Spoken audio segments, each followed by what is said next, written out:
자, 그럼 올 오브 피스 얼번 디자인 부분 들어가 보겠습니다. 이미 이 개념에 대해서는 여러분들이 뭐 앞에 설명을 한 바 있으니까 어느 정도 이해를 했을 거고요. 토탈 디자인하고는 어떻게 다르냐?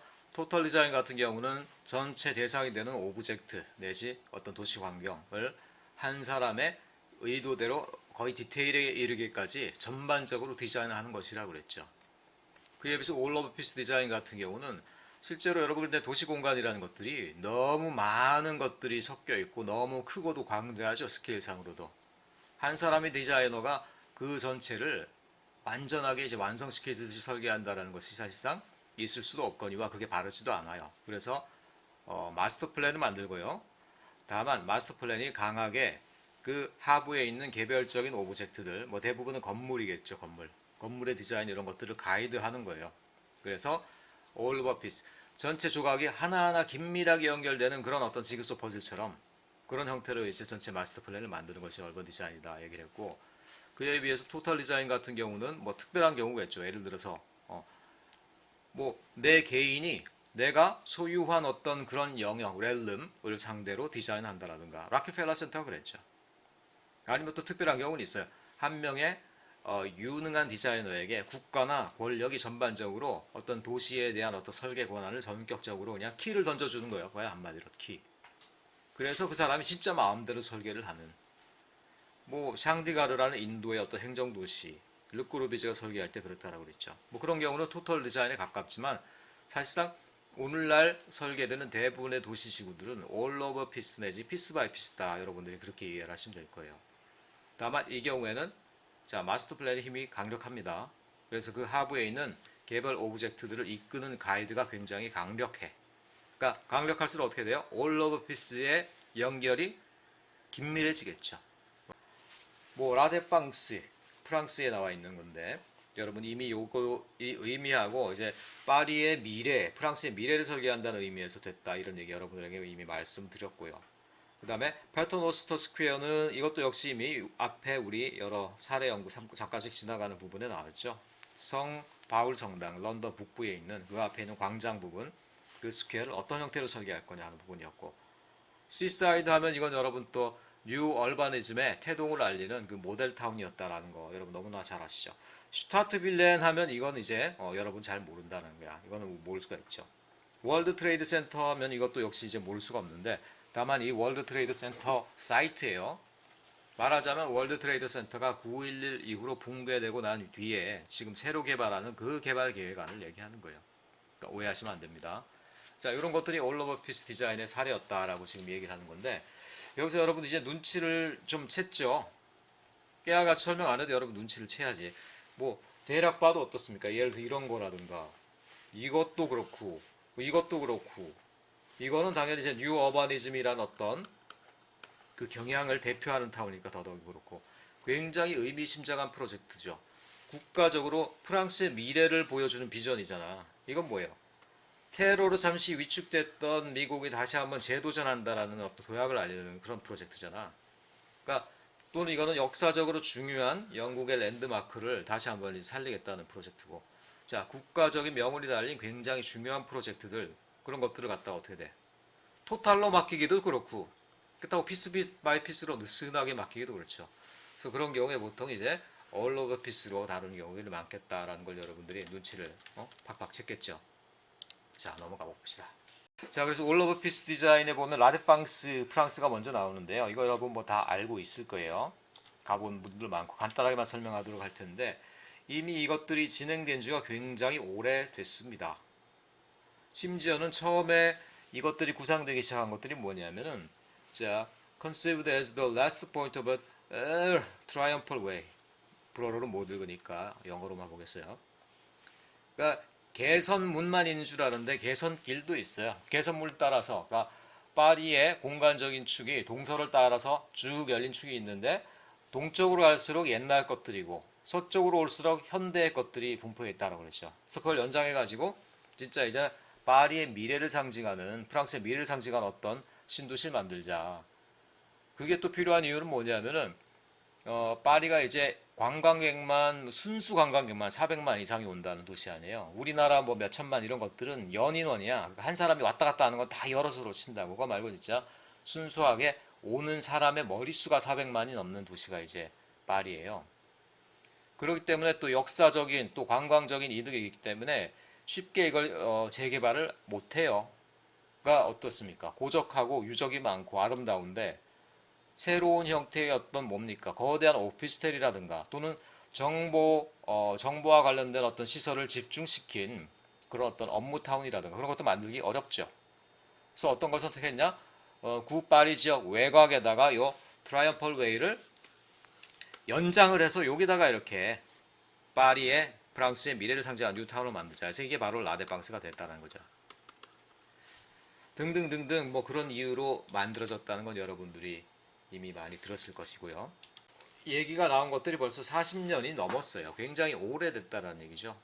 그리고 이런 것들이 그때그때 여러 가지 이제 논의가 연결되면서 또 유럽 같은 경우는요, 거대한 개발을 우리나라처럼 뭐 10년 내에 신도시를 파박 건설하고 그런 거 거의 없어요. 굉장히 오랜 논의를 거쳐가지고 뭐 말도 많고 재수정을 거듭해서 한 2, 30년을 끌기도 하고 그렇습니다. 보통 그렇게 많이 해요. 그래서 퍼스트 프로포절이 1968년에 벌써 나왔네. 1968년에. 그리고 1971년에 또 3년 뒤에 세컨드 프로포절. 한 번의 프로포절로만 끝나는 건 아니었죠. 그러니까 주로 어떤 것들이 많이 논의되겠어요. 그래도 파리의 어떤 전반적인 스카이라인을 살린 좀 어떤 클래시컬한 형태로 갈 거냐, 아니면 진짜 과감하게 현대적인 퓨처리스틱한 그런 모형으로 갈 거냐, 뭐 많이 여러 가지 논란들이 많았겠죠. 떨드 프로포절이 또 거의 10년 뒤에 또 나오죠. 그러니까 유럽의 개발은 이런 특징이 있다라는 거예요. 그러니까 당연히 이런 끝에 개발된 마스터 플랜이라고 그러면 어떻게 되겠습니까? 당연히 올 오버 피스로 갈 가능성이 크겠어, 작겠어? 당연히 크겠죠. 엄밀하게 엄선해서 만든 건데 느슨하게 피스 바이 피스로 이렇게 가지는 않겠죠. 자, 그래가지고 이제 나온 계획안들이 이렇게 좀 뭐랄까, 저는 그냥 붕어 모양 같아, 붕어 모양. 뭐 그렇게 예쁘다는 생각은 안 들어요. 뭐 나는 라데방스 딱히 구우파리는 좋은데 라데방스는 사실 저는 뭐 크게 이렇게 좋아하는 바는 없어요. 1970년 그리고 2003년 현재까지는 아니지만 뭐 어쨌든 상당히 최근 기간까지 된 건데 보면 알겠습니다만 전체적인 구역은 그때 68년, 70년에 이제 만들어진 그때, 그리고 여기는 아직 빈 땅들이 많죠. 근데 2003년 현재까지도 계속 개발이 들어오는 거 볼 수 있죠. 어떻게 되겠습니까? 결국 30년에서 한 40년에 이르는 한 번에 유럽은 그러니까 계획도 10년, 20년 동안 세우지만 그것들이 만들어지는 완성도요. 30년, 40년, 50년, 100년을 봐요. 그러니까 우리나라처럼 한꺼번에 우다닥 만드는 그런 것들이 잘 없어요. 그러니까 어떻게 됐겠습니까? 여기에 마스터 플랜을 만들어 놓고 30년, 40년 뒤에도 건물들이 또 들어와 서니까 어떻게 돼요? 처음에 있는 마스터 플랜을 좀 강력하고 나중에 그 개념이 흐려지지 않도록 좀 굉장히 세밀한 어떤 형태의 마스터 플랜을 만들어 놓는 것들이 낫다라고 생각을 하겠죠. 그래서 2003년이 시간이 가면 갈수록 당초의 개념들이 점점 더 완성돼 가는 거야. 자, 뭐 그런 장점이 있고요.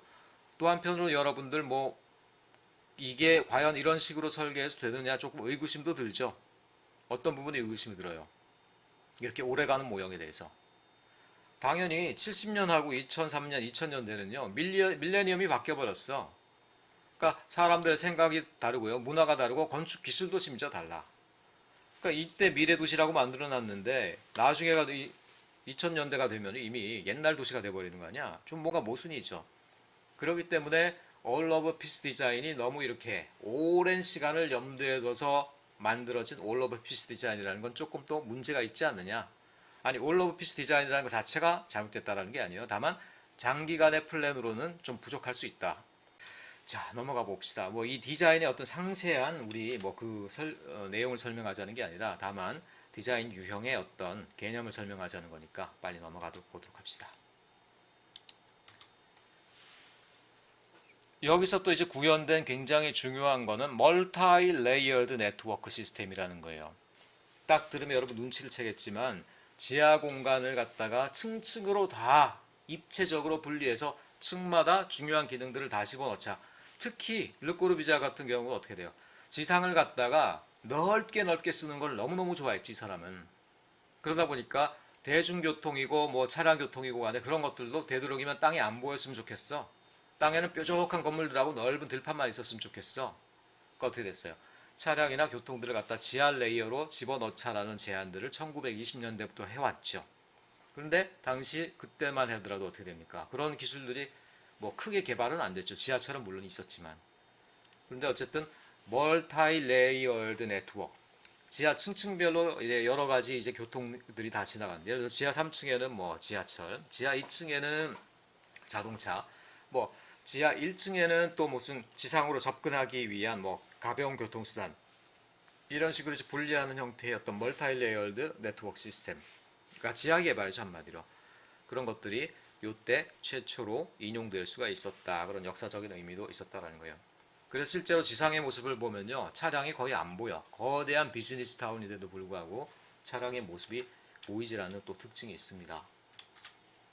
그 마스터 플랜 자체에서 미리 설정해 놓은 굉장히 중요한 프레임들인데, 그 중에 하나가 바로 요 라데팡스 아치, 그랑 아치라고도 하고요. 그랜드 아치, 거대한 아치인데, 뭐 이거에 대해서는 이제 여러 가지 또 많은 함축적인 의미들이 있죠. 여러분 가서 구경해도 뭐 그걸 잘 모를 텐데, 일단 요 사각형, 여기 뭐 이제 사각형으로 뭐 멋대가리 없이 해놨네 했을 텐데, 요게 그런데 여러 가지 상징적인 의미를 가지고 있어요. 실제로 요 형태를 보면요, 한 70년대, 80년대 당시로는 굉장히 혁신적인 어떤 형태였어요.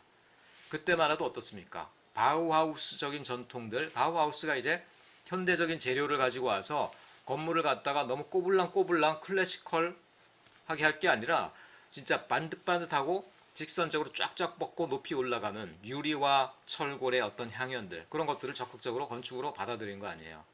그래서 이런 것들이 그때만 하더라도 어느 정도 상당히 퓨처리스틱한 이미지였다라는 걸 알 수 있고, 실제로 가지고 이 표면을 보면요, 이 표면이 마치 저거와 같아. 그 일렉트로닉 와퍼라고 해가지고 CPU 표면을 보면요, 굉장히 작은 격자들이 금으로 새겨 넣은 진짜 몇 마이크로미터 단위의 격자들이 막 새겨져 있고 그렇잖아.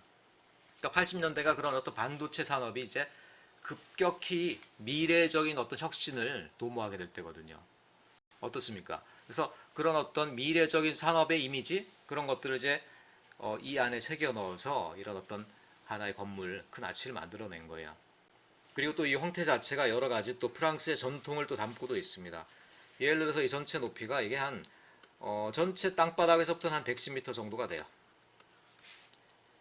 그래가지고 이게 가면은 해발 높이로 봐가지고는 파리 시내에 있는 가장 중요한 명소, 에펠타워라고 하겠지만, 실제로 에펠타워보다도 더 역사적 의미가 큰 유물이 있어요.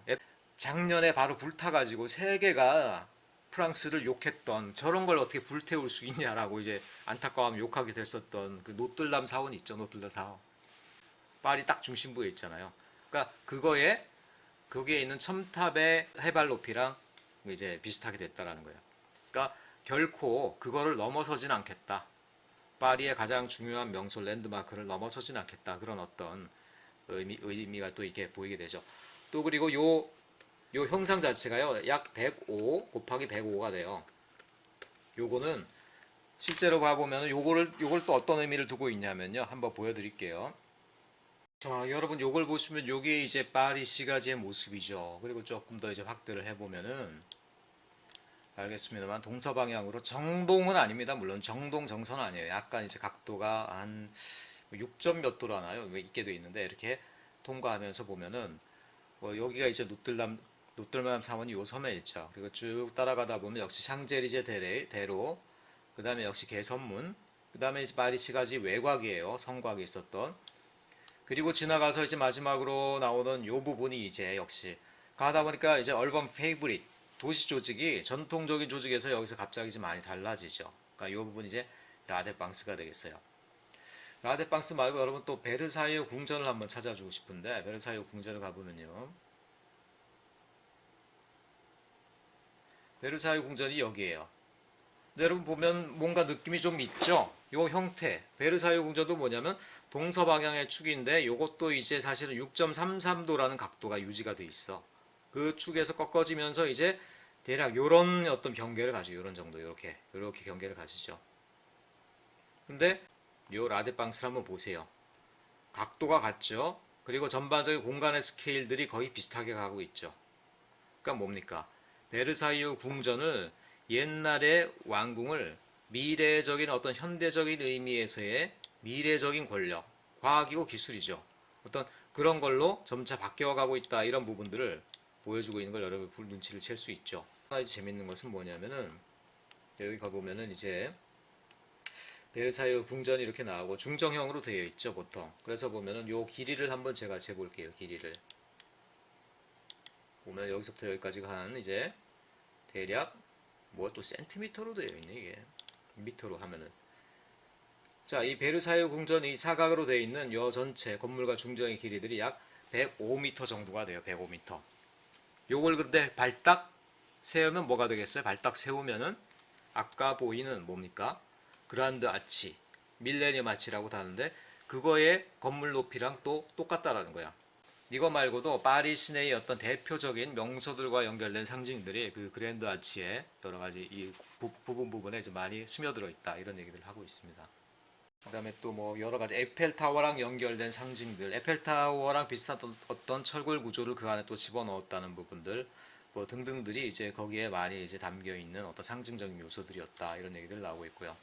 아스플랜이 전체 지역의 어떤 왁구라는 좀 시체말을 이용해서 미안한데 프레임을 만들어 놓은 다음에 그 프레임 속에 각각의 오브젝트들이 들어올 때 그냥 들어오는 게 아니라 적어도 우리 위대한 파리에서 지정해 놓은 가이드라인을 너네들이 철저히 따르고 들어올 때만 가능하다라고 이제 해서 마구마구 미국식으로 지어 들어오고 국제주의 양식으로 막 들어오고 이런 것들은 좀 상당히 막았을 거라는 걸 우리가 짐작할 수가 있죠.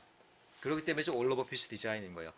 다만 이런 것들이 이제 너무 오래된 가이드라인이 되다 보니까 나중에 프랑스 정부에서도 이거 하다 보니까 불경기도 있고 자기들로서도 지금 개발 하나가 급한데 개발들이 너무 많은 규제 때문에 못 들어오고 그러면 또 살짝 낮춰주기도 하고 그렇죠?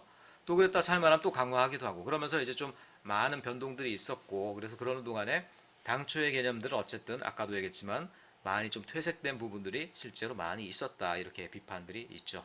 어쨌든 가장 중심이 되는 중앙에 있는 큰 광장과 이 광장인데 버스 차량 하나도 안 다니죠. 무조건 보행 광장이야.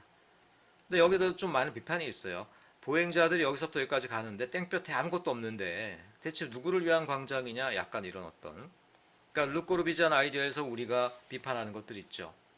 그러니까 넓은 지상 공간이 과연 누굴 위한 거냐? 고층 건물들 다 뭐냐? 휴먼 스케일을 어긋난 거다. 우리에게는 넓은 광장이 필요한 게 아니라 쓸만한 광장이 필요한 건데 넓기만 하고 다 로스트 스페이스를 만들어 버렸다 이런 비판이 있었죠. 어쨌든 밀레니엄 아치하고 거기 따라서 쭉 들어가는 축 양쪽으로 늘어서 건물들 그리고 이 축을 따라서는 밑에 지하철도 지나가고요. 고속도로도 지나가고요. 등등등등 교통축들이 다 멀티 레이어드 네트워크로 들어가게 됐다. 이런 얘기들 특징들이 되겠죠. 자, 그래서 이 지금 현재 와서 우리가 그 설계가 잘 됐다 안 됐다 이런 것들을 평가하기에는 너무 오래됐어요. 그러니까 1970년대적인 아이디어들 그리고 그 당시에 이제 퓨처리즘적인 아이디어들이 지금 와서 봤을 때는 우리가 뭐 잘됐다 안 됐다 그런 어떤 디자인의 인상이나 아니면 퀄리티 차원에서 평가하기에는 너무 오래됐고요. 다만 그 영향력은 뭐 엄청났다라는 거예요. 고적한 도시로 그냥 쇠락해 갈 수도 있었던 파리에다가 어떤 새로운 현대적인 빛을 넣었다는 얘기죠. 파리의 부분을 갖다가 깨면서 넣은 게 아니라 차라리 한데 모아다가 거대한 지역을 전 세계랑 글로벌리즘이랑 연결되는 거대한 어떤 글로벌 사이트를 만들자 이런 개념이 된 거지. 그러고 나니까 세계 갖고 이제 그걸 보고 나서 어떻게 생각해요? 저거 괜찮네? 우리도 신도시 신시가지를 하나 만들면서 거기를 진짜 국제적인 업무, 정보통신, 국제상사들이 들어오는 그리고 뭐 UN, 국제기구들이 들어와서 진짜 글로벌리즘이 특화된 어떤 지역을 하나씩 만들면 좋겠구나. 당연히 그게 어떤 시대랑 연결됐겠어요? 1980년대 후반 이후에 세계화 추세랑 당연히 연결되겠죠. 아데팡스 사례가 이 글로벌리즘 특구, 뭐 경제 특구, 자유무역 특구, 뭐 등등 별의별 특구 있죠. 그런 것들이 다 글로벌리즘의 산물이에요.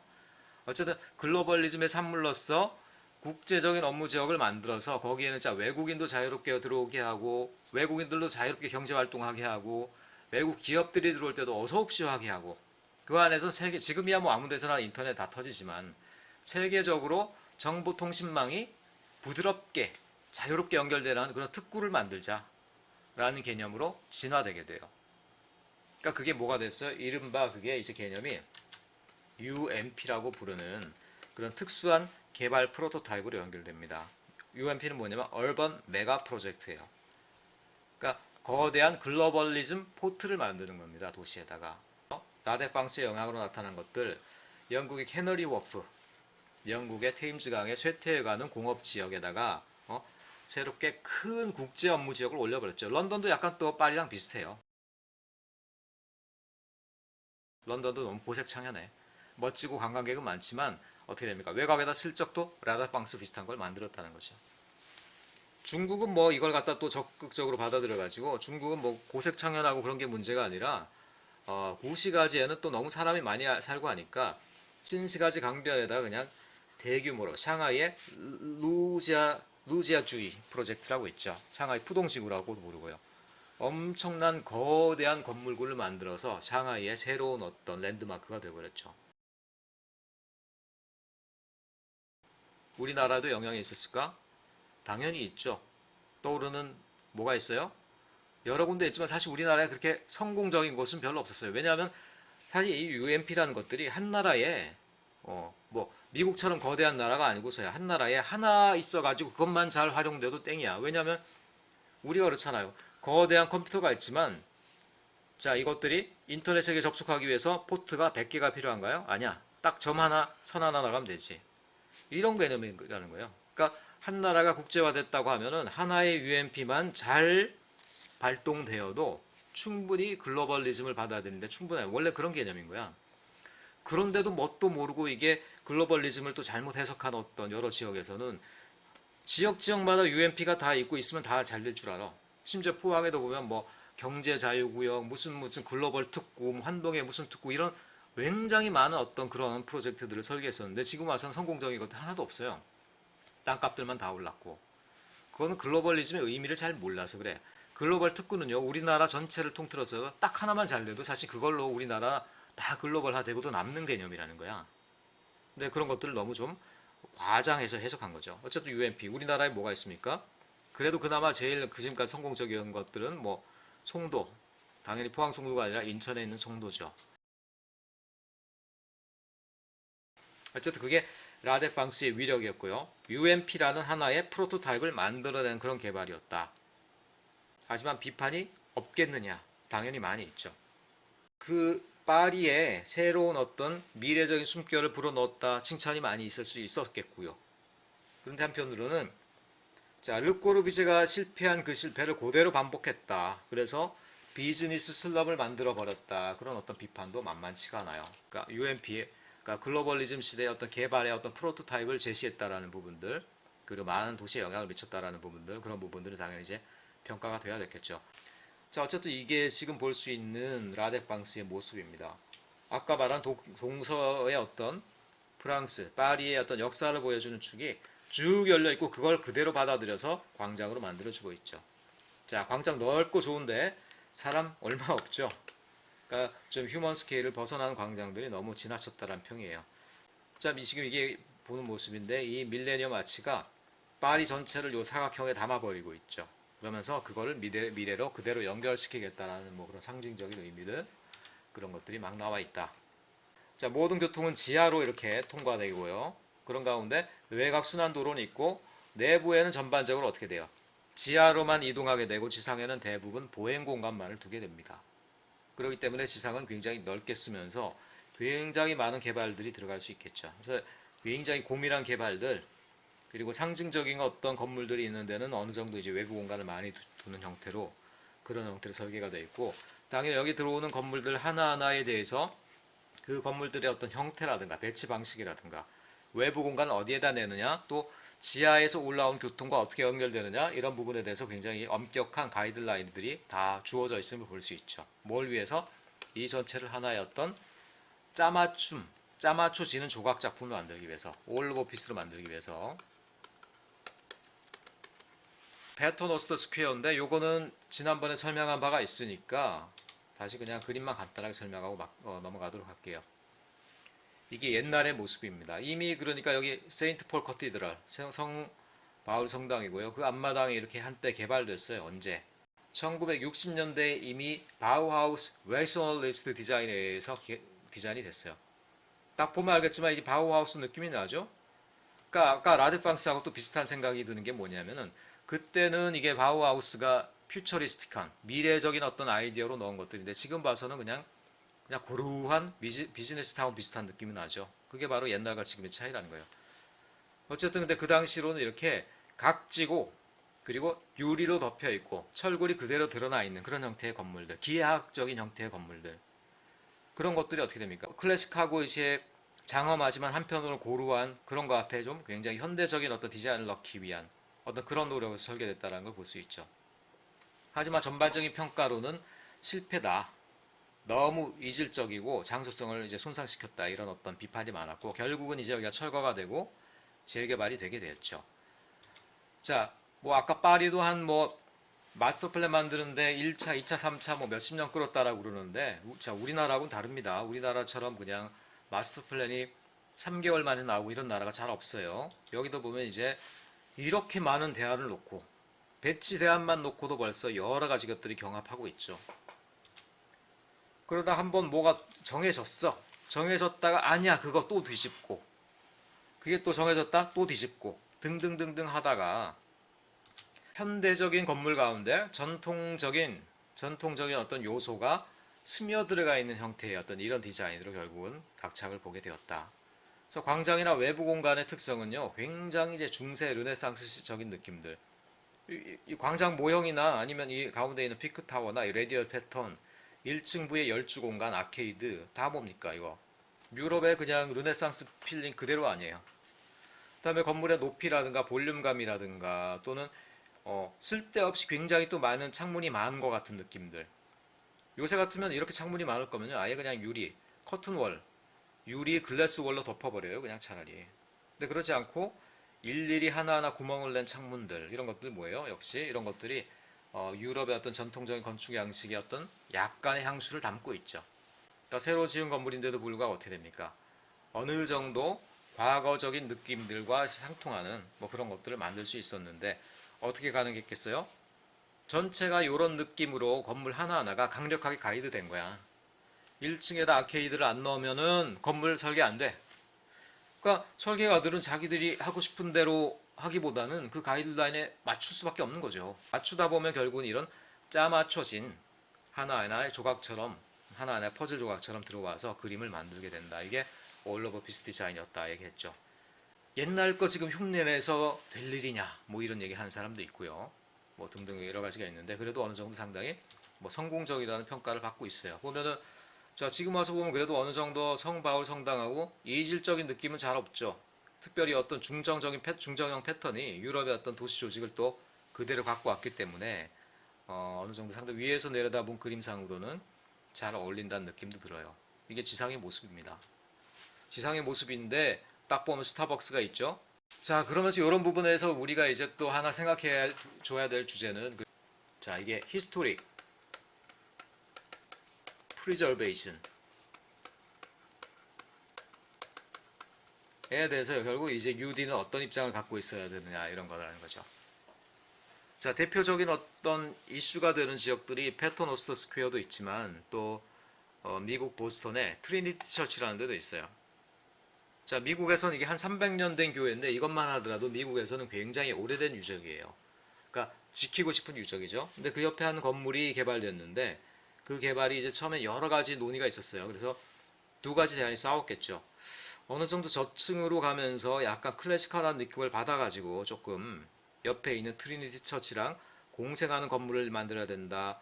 아니다. 아예 무시하고 커튼월로 스카이 타워를 만들어야 된다. 두 개가 팽팽하게 싸우다가 결국 두 번째를 선택했거든요. 근데 이 양반들이 또 했다는 말이 기가 막혀. 우리가 이질적인 건물을 만든 게 아니고 트리니티 처치를 갖다가 그대로 비춰주는 여기 보면 비춰져 있잖아 이렇게 그대로 비춰주는 거울판을 만든 것이다. 우리는 결코 트리니티 처치를 해치려고 그런 게 아니라 그 아름다운 모습을 그대로 반사시켜주는 건물을 만든 것이다. 뭐 이런 또 그럴듯한 핑계를 댔어요. 그러니까 한마디로 이제 결국 보존보다는 미래를 택한 거죠. 현실을 택한 거죠. 근데 이거를 갖다가 또 찬성하는 사람들도 또 만만치가 않아요. 뭐냐면은 결국 과거라는 거는 결국은 허물어져 가는 한 부분이고 그건 과거의 도시성일 뿐인데 오늘날은 오늘날의 도시성이 따로 있지 않느냐. 과거에 영원히 발목 잡힐 수는 없지 않느냐. 뭐 그런 현실론이거든요. 그렇기 때문에 또 어떤 사람은 또 이런 얘기도 해요. 아예 과거랑 현대에 극단적인 대비를 둬버리는 게 뭐가 나쁘냐. 사람들은 거기서 그럼 과거와 현재를 동시에 느끼고 그 대비를 느낄 것이다. 자, 정답은 없습니다. 어쨌든 얼번 디자인에서 히스토릭 프리저베이션에 대해서 어떤 관점을 취해야 되느냐, 이것들도 굉장히 오랜 논쟁 중에 하나다라는 생각이에요. 드디어 이제 C사이드로 가게 됐네요. C사이드 너무너무 유명하니까 빨리빨리 넘어가도록 합시다. 근데 뉴어바니즘 뭐 최신의 경향이라고 말할 것도 아니죠. 이미 이제 마스터 플랜이 82년에 만들어졌으니까요. 아시겠지만 뉴어바니즘의 창시자들 안드레스 듀아니 하고 엘리자베트 플레이더 자이벅 두 사람은 뭐 부부라고 그러죠. 지금도 잘 살고 있는지 모르겠어. 근데 적어도 같이 회사를 이끌고 있는 건 맞아요. 그래서 이 두 부부가 이 마을을 이렇게 적극적으로 전체를 갖다 설계를 한 거예요. 그러니까 이 설계에는 뭡니까? 전체 마을에 대한 도로 패턴, 블록 설계, 토지 이용 계획, 시설 배치 이들이 다 했죠. 다만 부분에 들어가는 건물들은 자기들이 직접 설계하지 않아요. 하지만 자기들이 뭘 만들었습니까?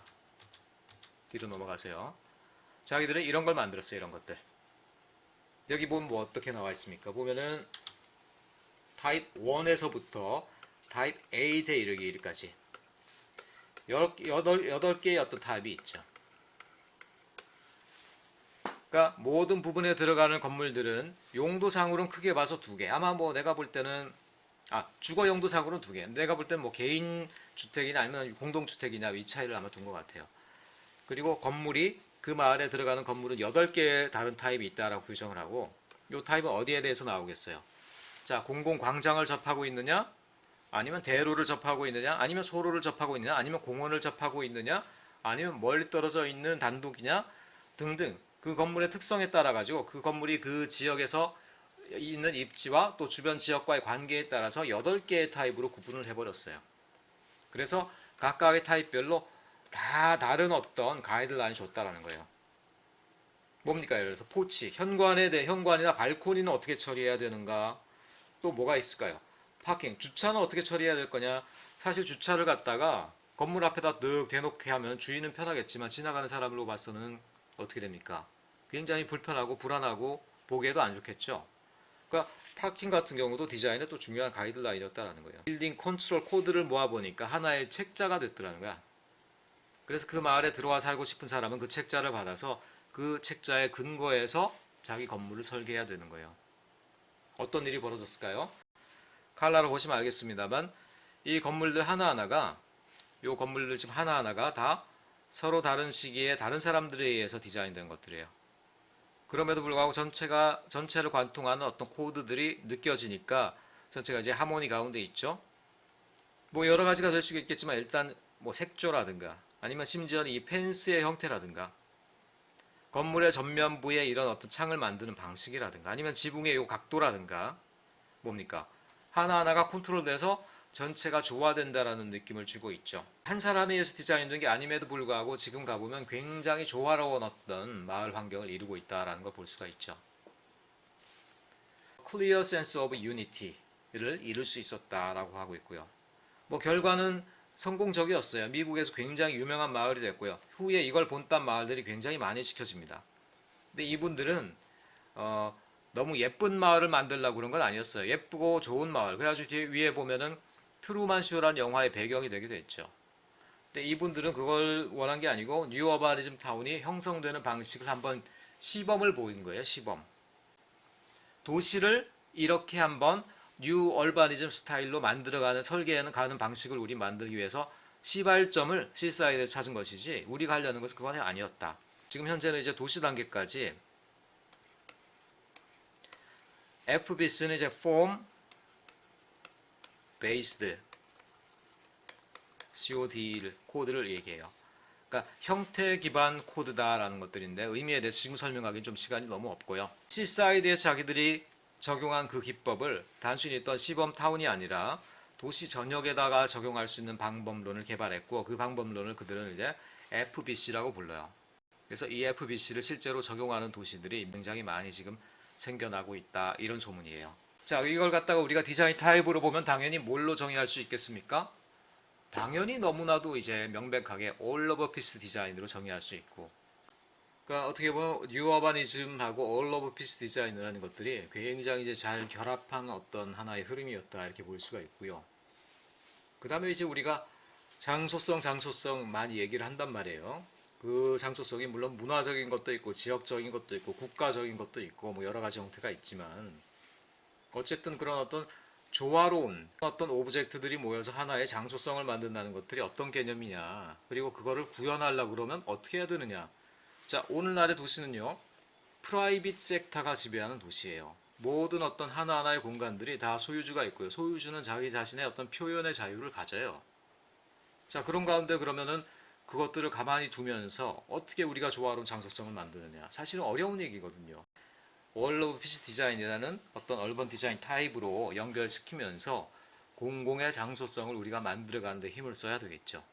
자, 뭐 그런 정도 얘기하고 다음 사례로 넘어가 보도록 하겠습니다. 자, 요거는 조금 지나가도록 하고요.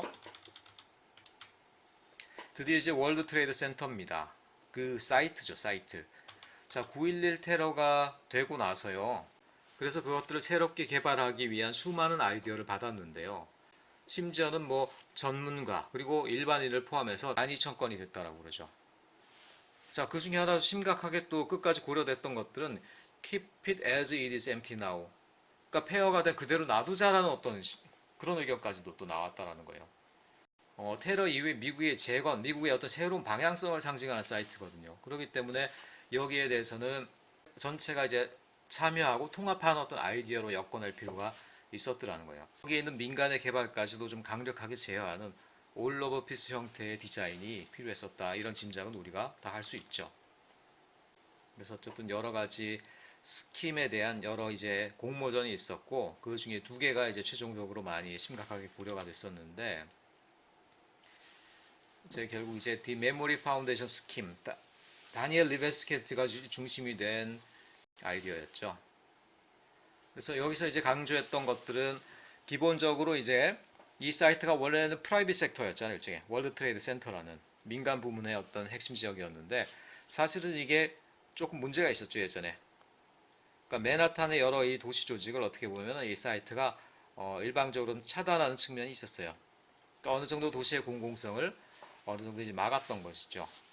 그래서 예전에는 어떻게 보면 상업 문화, 무역 문화, 전 세계 상거래 그거의 중심인 월드 트레이드 센터였지만, 이것들이 이제 다시 한번 폐허해서 다시 한번 재건될 때는 그게 아니라 좀 더 공공적이고 미국의 어떤 대다수를 위한 어떤 미래적인 가치, 그것들이 중요하잖아요.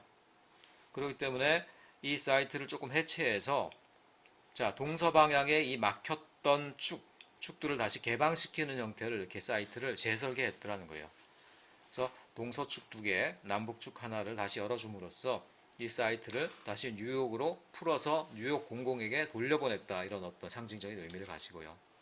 최종적으로 이제 다니엘 리베스켄트가 이제 공모전에 이제 당선이 됐고요. 그 뒤에 여러 수정을 거쳐가지고 지금까지도 이제 계속 개발이 진행되고 있습니다. 개발에서 이제 중요했던 요소들 몇 개만 조금 말씀드리면요. Reflecting Absence라고 해서 큰 두 동의 건물이 있었잖아요. 그리고 두 동의 건물이 완전히 무너졌지 않습니까? 그래서 그 부지를 바로 개발하는 게 아니라 오히려 역의 접근을 취했어요. 말하자면 그 두 건물이 서 있었던 푸티지라고 그러죠. 푸티지, 발자국, 건물의 발자국. 그 부분을 거대한 낙수장으로 이렇게 바꿔버렸습니다. 그런가 하면은 그 주변에는 암만 해도 희생자의 어떤 희생을 기념하는 그런 의미를 담은 랜드마크들을 많이 만들었는데, 그 중에 하나가 이제 터미널이에요. 복합 터미널. 요새는 복합 터미널을 좀 이렇게 랜드마크적으로 설계해서 그 안에 뭐 상업 기능, 업무 기능, 컨벤션 기능, 교통 기능 다 복합하는 것들이 이제 유행을 많이 하고 있죠, 우리나라에서도. 자, 뉴욕에서도 그 복합 터미널 만들면서 이제 굉장히 상징적인 어떤 이런 설계를 넣었어요. 그 다음에 이제 프리덤 타워라는 것들, 요거 한 동이 이제 올라간 것들이 랜드마크 역할을 하고 있는데, 요것도 이제 상징하는 바가 비록 무너지고 잠들었지만 결국에는 이제 날아오르는 어떤 영혼, 그 영혼을 상징한다 해가지고 기존의 푸티지는 이렇게 오히려 그대로 공터로 놔둔 반면에 그 옆에 새롭게 이제 스카이스크래퍼 타워를 만드는 형태로 전체 사이트를 변경을 했다라는 거예요. 지금은 이제 그 주변부에 대한 개발도 계속되고 있으면서 굉장히 많은 또 건물들이 이미 많이 들어섰다라고 그래요. 그리고 그 중심부를 아까도 얘기했지만 메모리얼 파크가 차지하고 거기에 수많은 또 참배객들이 지금도 찾아오고 있죠. 그래서 자, 요게 제일 중요한 부분들이 되겠죠. private financial site. 그러니까 퍼블릭하고 심블릭하고 히스토리컬 사이트로 바뀌게 된 거예요. 당연히 이거의 개발 방식과 이거의 개발 방식은 다를 수밖에 없겠죠. 뭘 택했겠어요? All of a piece 디자인을 택했을 것이라는 것들이 우리가 당연히 할 수 있는 짐작이라는 것이죠.